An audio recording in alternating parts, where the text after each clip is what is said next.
그리스도의 일꾼에 대한 권면, 이런 제목으로 오늘 오후에 하나님 말씀을 증거하고 함께 은혜 받고자 합니다. 그리스도의 일꾼에 대한 권면. 먼저는 이 그리스도의 일꾼의 자격이 무엇인지 1절 5절까지 살펴보고 바울 사도가 그 일꾼의 모본을 보여줬다는 거 6절로 13절, 그리고 마지막 바울의 권면이 14절로 21절까지 언급되어 있습니다. 자, 그리스도의 일꾼의 자격은 세 가지. 오늘 증거하고자 하는 내용은 첫째가 뭐냐면 복음의 비밀을 깨달은 자, 복음의 비밀을 깨닫지 못한 자는 그리스도의 일꾼의 자격이 없다는 거예요. 두 번째는 충성한 자, 즉 맡은 자에게 구할 건 충성이라고 했으니까. 세 번째는 하나님을 두려워하는 자, 하나님을 두려워하는 자, 즉 구체적으로는 하나님의 판단과 심판을 두려워하는 자, 이런 자가 그리스도의 일꾼의 자격으로 오늘 본문에 언급되어 있습니다. 이 고린도전서 4장은 소위 화합과 일치에 대한 권면이, 우리가 1장에서부터 살펴봤지만 이 고린도 교인들이 육신의 속에서 시기와 분쟁하는 자라고, 그래서 이 그리스도 안에서 어린아이여서 젖이나 먹이고 밥으로 먹이지 못한다고, 이들은 육신에 속한 자라고 이렇게 책망하면서 이제 4장에 들어와서는 화합과 일치에 대해서 이렇게 권면하고 있습니다. 바울의 이 강력한 어조로 인간적인 교만과 이 분당, 분파주의, 또 서로에 대한 비난을 버리고 화합하라는 거예요. 교인들이, 교회가 이렇게 나눠져서 어떤 교회는 뭐 목사파, 장로파로 나눠가지고 뭐 장로파는 예배당에서 예배드리고 목사파는 교육관에서 예배드리고 그 사이로 지나가는 아이들이 뭘 배우겠는가? 기가 막힐 일 아니요? 기가 막히고 코가 막힐 일이요. 세상에 그런 게 어디 갔냔 말. 미국의 어떤 교회가 분쟁이 생겼어요. 우리 교단 교회. 내가 또 총무고 상임위원장이다 보니까 그 조정 역할을 해야 되는데, 그 장로님과 말하자면 목사님과 충돌이 된 거예요. 그래가지고 한 4년간을 이끌고 왔어요. 그래서 이거 참 큰일이에요. 이제 뭐 극단적인 그런 상태까지 왔는데 또 제가 그걸 인계를 받았단 말이에요. 이거 어떻게 조정해야 되겠는데, 다들 뭐 이 장로님 얘기 들어본 장로님 말이 맞고 목사님 얘기 들어본 목사님 말이 맞아. 그래서 어느 날은 그 목사님께 전화를 걸어가지고, 아니 목사님이 장로님한테 이겨먹어서 되겠느냐, 목사님이 양보하고 나가야지 어떻게 장로님에게 양보하러 가느냐, 나는 어려서부터 우리 어머니한테 지는 것이 이긴 거라고 배웠는데 목사님이 져야 되지 않겠느냐.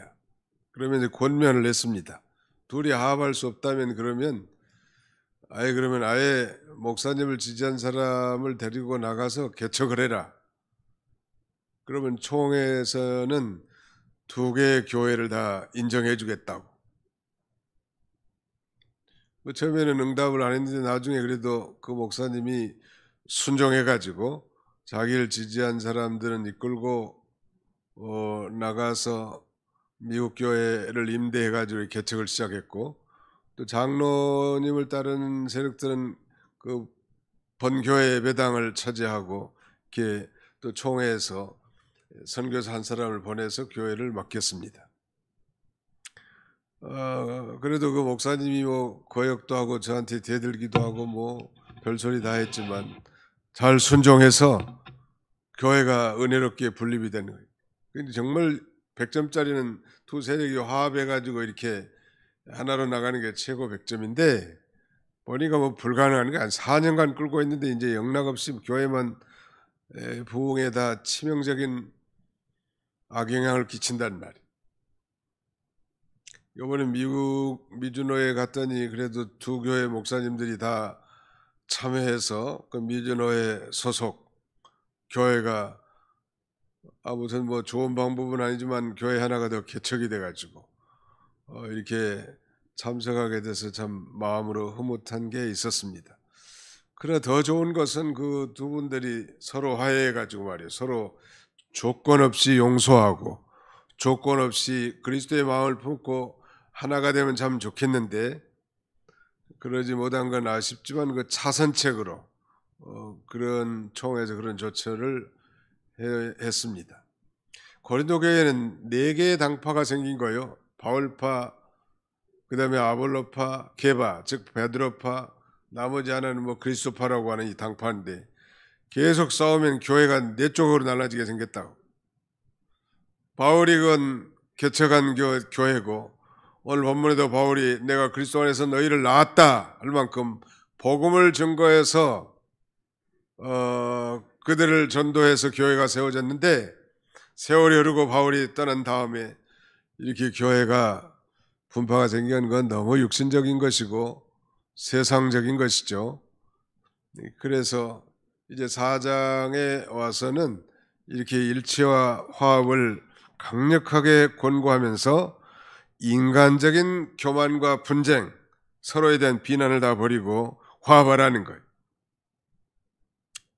우리 모두, 즉 성도들 모두가 하나님의 청지기로 부름받은 책임 있는 일꾼이고, 그 다음에 그 부르심의 목적은 예수 그리스도의 구원과 그 사랑의 정신을 이웃에게 전파하고 자신이 속한 이 공동체에 확신시키는 것인데 엉뚱한 방해로 안 해. 에너지가 쓸데없는 대로 나가는 거 아니에요? 복음을, 교회가 하나 돼가지고 복음을 전파하고 선교하고 전도하고 하나님의 교회를 세워나가야 되는데 티격태가면서 서로 주도권 싸움이나 하고 있다면 막이나 좋아하지. 하나님이 얼마나 안타깝게 보시겠냐는 말. 우리 도봉교회도 과거에 좀 자세히는 모르지만 아무튼 뭐 매끄럽지 못한 이 부분들이 많이 있었던 것 같은데 사람은 백인백색이라고 100명이 모이면 100가지 의견이 있는 거예요. 그럼 우리가 다 하나님의 뜻이면 순종하고 나가는 거지 자기 생각에다가 다른 걸 맞추려면 배가 뭐 산으로 갈 수밖에 없는 겁니다. 오늘 한국교회 많은 교회들이 이렇게 분쟁으로 말미암아 갈라지고 갈라짐으로 말미암아 성도들의 심령에 많은 상처가 있단 말이에요. 이건 참 비극이요. 굉장한 비극이라고. 왜 이런 일이 생길까? 그것은 이 장성한 신자가 되어서 하나님의 뜻을 생각하지 못하고 그저 어린아이 같은 생각을 가지고 시기와 분쟁하고 자기중심, 세상중심, 육심중심으로 나가기 때문에 이런 이 일들이 발생하는 겁니다. 자기 하나가 죽으면 조용하다는 평안해지는 거예요. 항상. 예수님의 마음을 품고 나갈 때 가능한 것입니다. 자, 오늘 여기 특별히 이제 그리스도 일꾼에 대한 권면 가운데 그리스도 일꾼의 자격에 대해서 지금 말씀하고 있는데 그 첫 번째가 복음의 비밀을 깨달은 자란 말이에요. 자, 4장 1절 같이 읽어봅시다. 시작. 사람이 마땅히 우리를 그리스도의 일꾼이요 하나님의 비밀을 맡은 자로 여길지어다. 사람이 마땅히 우리를 그리스도의 일꾼이요 하나님의 비밀을 맡은 자로 여길지어다 그랬습니다. 하나님의 비밀은 곧 복음이고 복음은 곧 예수 그리스도지요. 그런데 바울은 우리를 그리스도의 일꾼이요 이렇게 표현했는데 우리 한글은 잘 이해가 되지 않지만 헬라어로는 헤페레타스라고 합니다. 휘페레타스. 이건 당시 노예들 중에서도 가장 비천한 계급인 배 밑창에서 노젓는 노예를 말합니다. 그러니까 우리를 그리스도의 노예요. 노예나 마찬가지. 그런 심정을 언제나 가져야 할 것입니다. 이건 그리스도의 비하, 그리스도의 낮아지심을 본받는 바울의 겸손함을 나타낸과 동시에 하나님 앞에서 겸손이 얼마나 중요한가. 그 겸손이 교회 분쟁과 그 다음에는 파당의 해결 방법인 걸 보여주는 거예요. 아니 뭐 최고 책임자가 자기가 아주 노예 중에서도 가장 이 비천한 계급인 배 밑창에서 노젓는 그 배너 영화 보면 그 배 밑에서 발은 전부 쇠사랑에다 연결시켜 놓고 노를 저은 그 힘으로 배가 진전되게 되는데 그 만약 배가 파산하면 다 죽는 거예요. 그대로 노예들은. 그러니까 자신이 그런 노예와 같다는 그런 표현을 통해서 자신이 예수님처럼 이 겸손을 보여줬고 또 고린도 교회도 서로가 겸손하다면 화합과 일치가 가능하다. 전부 다 자기 주장,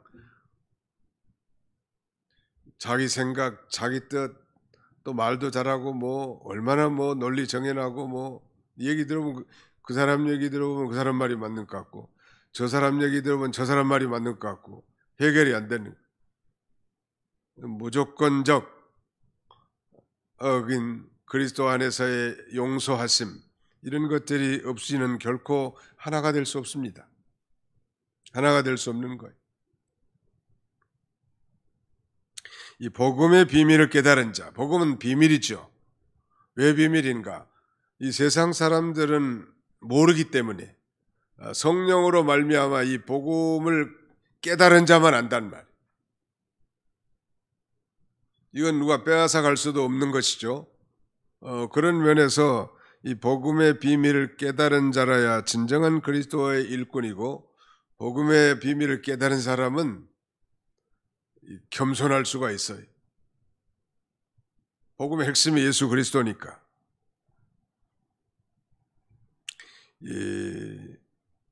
그 다음에는 맡은 자에게 구할 건 충성이니라 그랬는데 이 충성이니라 이 직역적 표현은 충성된 것으로 나타나는 것이니라. 정말 복음의 일꾼이라면 충성된 것으로 나타나야 합니다. 피스티스라고 하는 헬라어는 충성임과 동시에 믿음인데요. 그래서 이 faith를 믿음이라고 하는데 faithful, faith에다가 ful 형용사 전미어를 붙이면 신실한 혹은 뭐 충성스러운 그런 의미가 있고 뭐 믿을 만한 믿부신 그런 뜻도 있는데 거기다 또 명사형 전미사 ness를 붙이면 faithfulness 이게 충성이 믿을 만하다. 충성은 믿음이 충만해서 끝까지 믿음을 행하는 것이고 다른 사람이 그 믿을 만한 그런 상태가 충성이 참 저분은 충성되다. 충성된 분.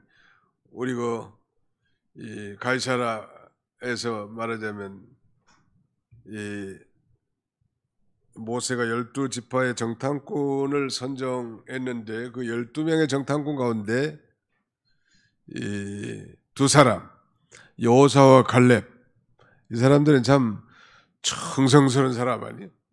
또 그들만이 가나안 땅에 들어가게 됐단 말이에요. 나머지는 뭐 이유가 많아. 불평이 많고 대적들 때문에 두려워하고 백성들을 근심하고 걱정해 만드는. 지도자면 백성들이 좀 평안하게 하고 할 얘기만 하고 하지 않을 얘기는 안 해야 되겠는데 지도자가 백성들을 두렵게 만든단 말, 겁나게 만들고 세상에 그게 어떻게 리더십이 될 수 있겠냐는 말. 가정에서도 마찬가지. 부모님들은 집안에 큰일이 나면 어떻게든지 그걸 감추고 자녀들이 두려워하지 않고 안심하게 해야지. 어떤 그 부모는 다 뒤집어놔. 그 일이 일어난 것보다 그 부모가 시끄럽게 한 게 더 시끄러워. 그게 말이나 되냐는 말이 지도자가. 충성된 사람, 하나님의 일꾼된 자격이 있단 말이에요. 복음의 비밀을 깨닫고 또 맡은 자들에게 구할 건 충성이라고 했는데 충성된 자. 하나 더 덧붙인다면 주님의 판단과 심판을 두려워하는 자. 다시 말씀드리면 사람의 평가, 사람에게 변명해가지고 자기의 의로움을 나타내려고 너무 그렇게 할 필요 없어요. 사람들은 다 나타난 것, 보이는 것, 현상적인 것만 가지고 판단하기 때문에 우리 하나님은 보이지 않는 심령 골수 또 그 사람이 생각하는 그 의도까지도 다 아시는 하나님이신데 하나님 앞에 진실하게 했으면 사람들이 오해하고 알아주지 않아도 담대하게 나가는 말. 믿으시면 아멘 합시다. 예. 잠언에 이런 말씀이 있어요. 사람을 두려워하면 올무에 걸리거니와 여호와를 의지하면 안전하니라. 여호와를 의지하고 나가는 말. 사람 두려워가지고 무서워하고 그럼 신앙을 가질 필요가 뭐 있어요? 하나님 앞에 참 우리가 다 고개 들 수 없을 만큼 한심한 존재들 아니에요? 여러분들 어쩐지 모르지만 저는 그래. 하나님 앞에 하나님이 우리의 죄를 다 들여다봤다고 하고 다 들춰낸다면 하나님 앞에 감히 설 사람이 누가 있냐는 말이에요. 여기 아무도 없어. 그걸 생각하는 게 중요한 거지. 사람들은 뭐 겉으로 보기에는 뭐 괜찮은 사람 같고 의롭게 보이는 것 같아도 뭐 뒤로 호박씩 간다는 말 있죠. 그런 사람들이 더 많을 수도 있는 거예요. 사람들의 평가는 중요한 게 아니고 누구의 평가가 중요해요? 하나님의 평가. 이 다음에 하나님 앞에 가면 이제 우리 모두가 다 그리스도의 심판대 앞에 설 건데 그때 정말 얼굴 못 들 것 같은데 빨리 깨닫고 회개하고 지금이라도 부끄럽지 않아야 되겠어요?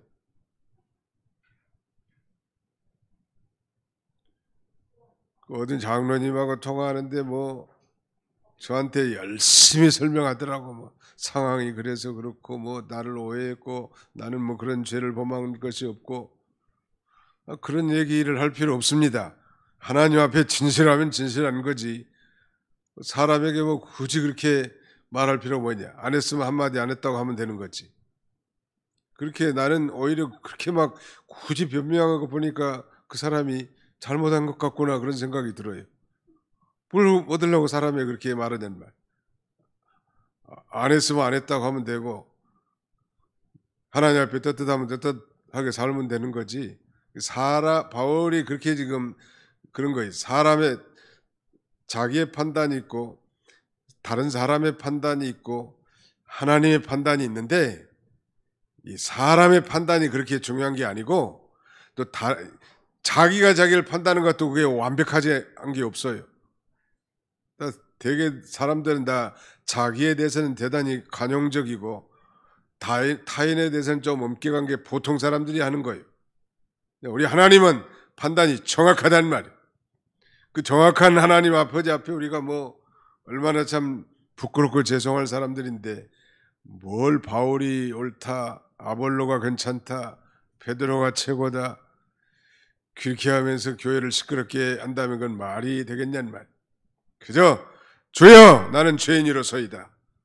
나를 불쌍히 여겨 주옵소서 하고 이제 주님 따라서 믿음으로 사는 겁니다.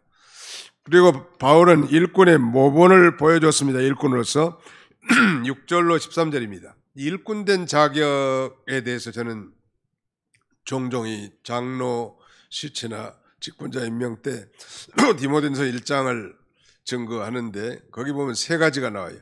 일꾼된 자의 자세. 첫째는 감사하라. 나 같은 걸 직분 줬으니 얼마나 감사하는가. 두 번째는 겸손하라는 거예요. 바울 사도와 같이 나는 죄인 중에 기수다. 겸손할 수밖에 없잖아요.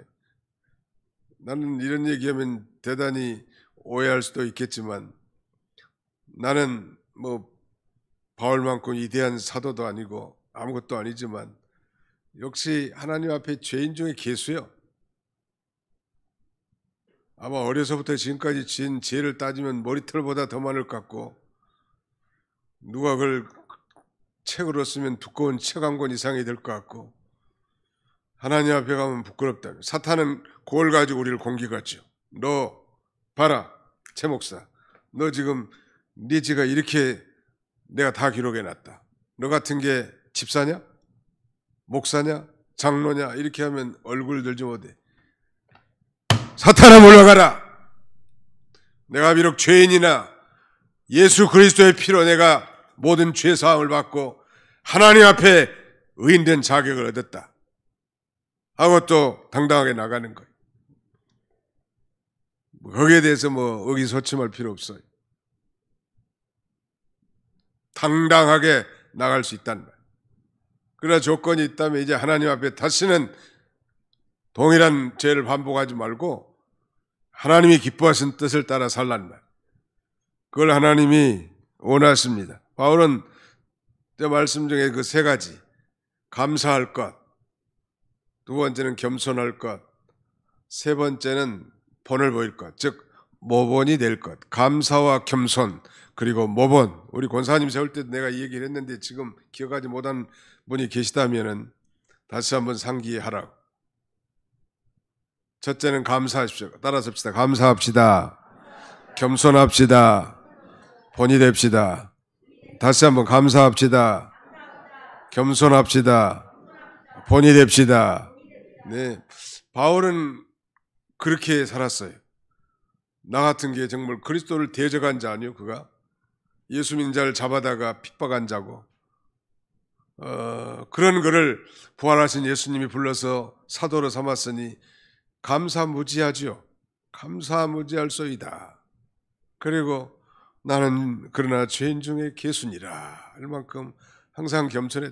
그리고 나의 나된 것은 내가 잘해서가 아니고 내가 똑똑해서가 아니라 나의 나된 것은 하나님의 은혜로라. 은혜로라. 하나님의 은혜로 지금까지 산다. 그리고 참 우리 사역자들이 부끄러울 만큼 모든 면에 바울 사도가 본을 보였잖아요. 모본. 사역자들 모든 직분자들은 본이 돼야 돼. 아, 나는 저 권사님만 보면 참 닮고 싶다. 나는 저 권사님만 보면 내가 그 권사님 보는 재미로 교회 나온다. 이렇게 돼야 될 거 아니에요. 그 반대의 경우는 참 아름답지 못해요. 사표, 교회 안에 그런 사표가 될 만한, 영어로는 모델, 마델이 될 만한 그런 인물이 필요합니다. 저는 저 권사님을 닮고 싶다. 이런 그 모본이 돼야 되는데, 바울은 이렇게 담대하게 얘기합니다. 뭐라고 얘기하는가 보세요. 16절 한번 같이 읽어볼까요? 16절 시작.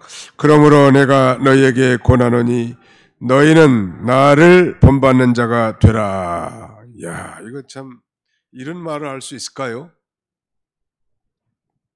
너희는, 따라서 합시다. 너희는 나를 본받는 자가 되라.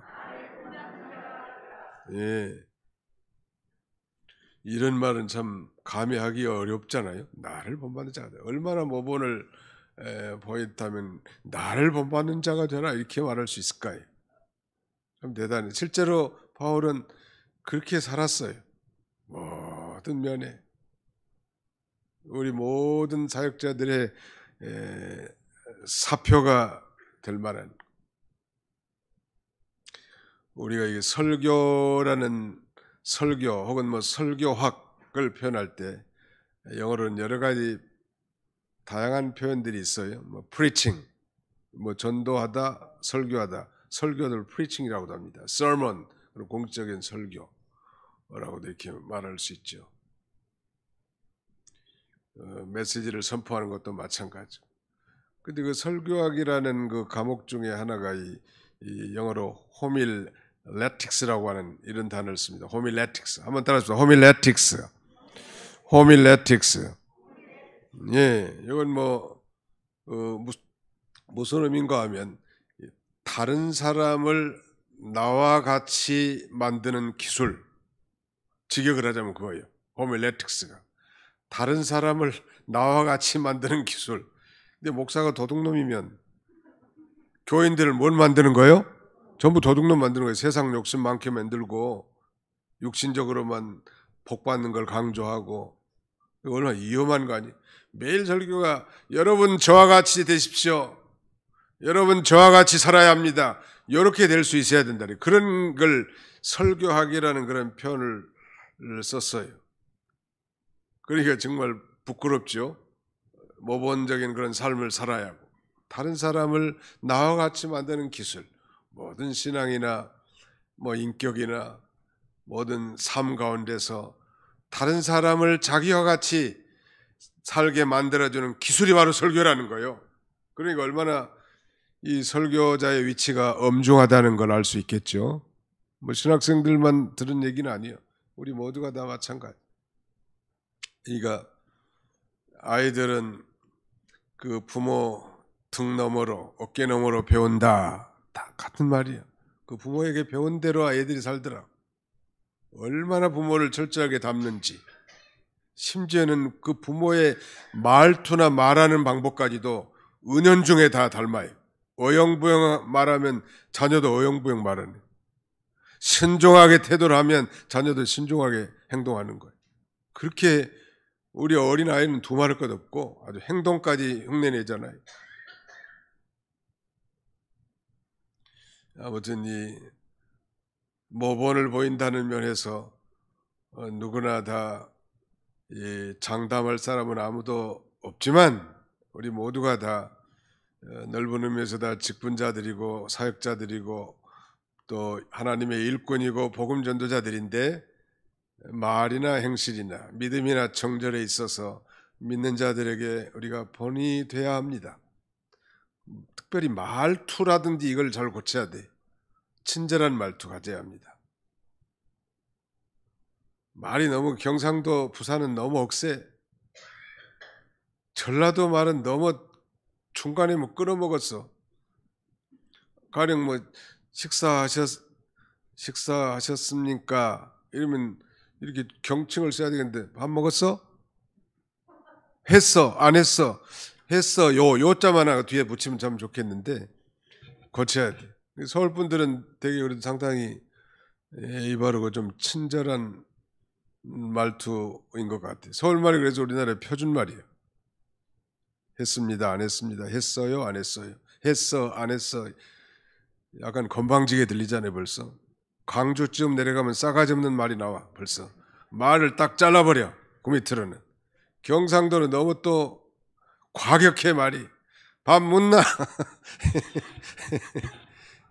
밥 뭐라? 아니 보니까 나도 울산에 경상도에서 한 10년을 살았거든.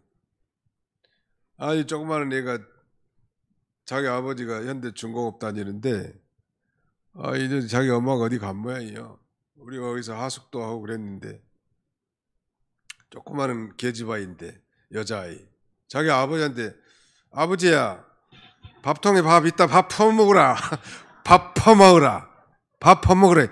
근데 이건 밥 퍼먹으라는 건 다른 동네에서는 굉장히 무례한 어투잖아요. 그잖아요. 제가 지금 말씀드리고자 하는 것은 속에 있는 건 잘 모르지만 이 말투 있죠. 말투. 이혼의 가장 중요한 원인 중에 하나가 말투라고 합니다. 행동은 2차적인 거죠. 그러니까 일단 말을 좀 부드럽게 하고 남자건 여자건 친절하게 하고 뭐 그런 건 의식을 좀 가져야 될 것 같아. 의식을.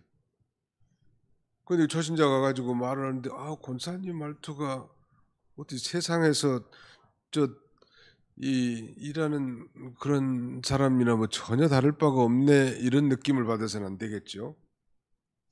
예의를 갖추라. 주일 학생들을 가르치는 선생님들도 마찬가지. 아이들에게 함부로 반말해서 안 됩니다. 존칭을 써야 돼.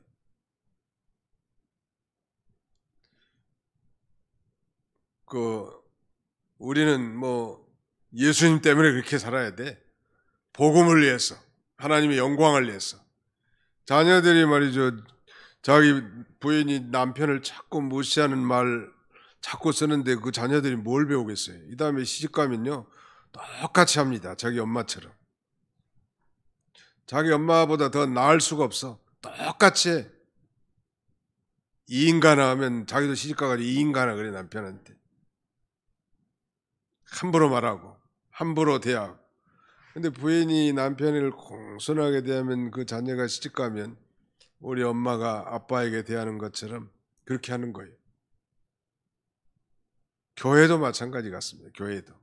아무튼 친절한 언어 생활하는 건 참 중요한 것 같아요. 왜냐하면 우리는 일꾼이기 때문에 일꾼의 모본을 보여야 되는데 아무튼 뭐 성경 말씀대로 우리가 바로 살아야 되고 또 겸손함으로 본을 보이고 또 희생하고 수고하는 면으로 본을 보입니다. 계속해서 이제 뭐 연세 드신 분들 다 천당에 가시고 자매님들도 그러면 그 후진들이 또 계속 그 바톤을 이어서 신앙생활 하잖아요. 다 위에서 배운 대로 하게 돼 있죠. 아, 우리 권사님은 이렇게 하시더라 주일날. 또 이제 그 젊은 사람들이 배워가지고 또 섬김을 계속할 수 있단 말. 그리고 마지막으로 이제 바울이 권면합니다. 14절로 21절까지 내용은 이 복음을 위해서 수고하고 애쓰는 자가 되라고 권면하고, 그 다음에는 능력 있는 자가 되라는 거예요. 하나님 나라는 말에 있지 않고 능력에 있다고 했기 때문에 능력으로 모든 생명을 살려나가라는 거예요. 또 복음을 전할 때도 성령과 능력과 큰 확신으로 이 복음을 전해서 영혼의 생명을 건져내는 이런 삶을 살도록 권고하고 있습니다. 오늘 본문 안에는 아주 여러 가지 내용들이 많이 있지만 우리 공과를 중심으로 이렇게 그리스도의 일꾼에 대한 권면, 우리 자신들에게 주신 귀한 말씀으로 받아서 우리가 더 성숙한 그 일꾼으로서 주와 복음을 위해서 충성을 다하는 저와 여러분들이 다 되시기를 주님의 이름으로 축원합니다. 거룩하신 우리 아버지 하나님 감사합니다. 오늘 이 그리스도의 일꾼에 대한 권면의 말씀을 통해서 우리 자신들이 얼마나 참으로 만들어지지 못했고 부끄럽고 죄송하고 염치 없는 자들입니다. 그럼에도 불구하고 우리에게 소망을 주시고 우리 안에 내주어 계신 그 성령으로 말미암아 끊임없이 우리를 격려하고 위로하시며 장성한 그리스도의 일꾼으로 살아가기를 원하시는 주님, 그러나 무엇보다도 우리가 복음의 비밀을 깨달은 자로서 이제 우리에게 맡겨진 모든 직무에 대해서 충성을 다하게 해주시고 사람 판단받는 거 너무 그렇게 신경 쓰지 않게 하시고 하나님 앞에 두렵고 떨림으로 하나님의 판단과 심판을 두려워할 줄 아는 성숙한 그리스도인들이 다 되도록 하나님 축복해 주시옵소서. 그래서 우리 교회가 아름답게 세워져 나가고 우리 후손들에게 아름다운 교회로 물려줄 수 있는 복된 교회가 되게 해주시길 원하옵고 예수님의 이름으로 기도하옵나이다. 아멘.